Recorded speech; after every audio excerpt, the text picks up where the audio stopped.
Our area is under a severe thunderstorm watch. It's been coming down in some places. The storms have dropped hail at times. You can see in this video, this comes from Highland Park.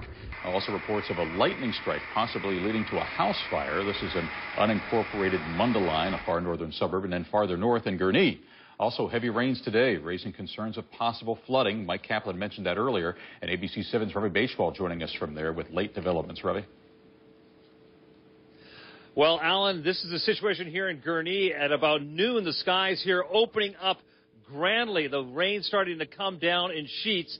And there was a flash flood warning about 15 minutes later. And that turned this little park here from just a few little puddles into this gigantic pond, really in a matter of 40 minutes or so. This is Peterson Park in Gurnee, a place that residents around here say is an indicator of what can happen in the spring. And if you've got a flood like this already happening in such a short period of time, that's a real sign of what's ahead.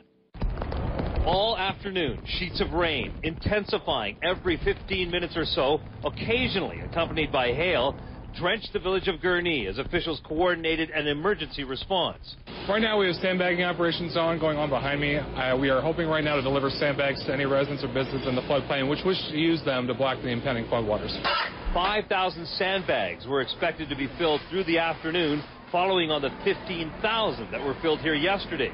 Nikki Brown remembers the flood of 2004 that damaged a lot of property around here. The water was halfway up the parking lot in the school.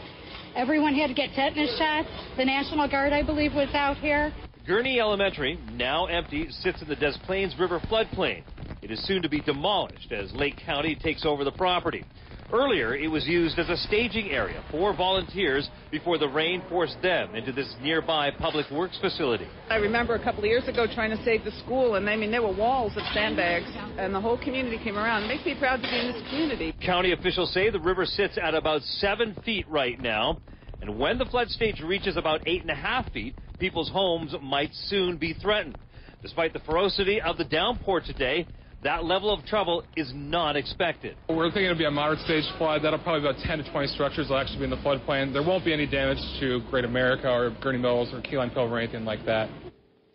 And we're back here live now in Gurnee. You're looking at one of the residential areas near that elementary school about a mile east of the Great America Amusement Park. And in the last half hour or 40 minutes, a number of United States Navy personnel have shown up from the Great Lakes base, which is not too far away from here, to help with the sandbagging efforts that are going on with all the homes that are around here and the commercial district that is off to my left over here.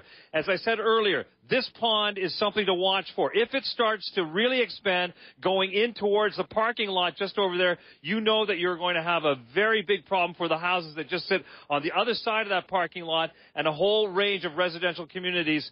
And they are getting ready right now with a lot more sandbags coming in. We'll have more on this coming up at 6 o'clock. But for now, reporting live from Gurnee, Ravi Bashwal, ABC 7 News, Linda and Alan, back to you. All right, Ravi, thank you so much for that.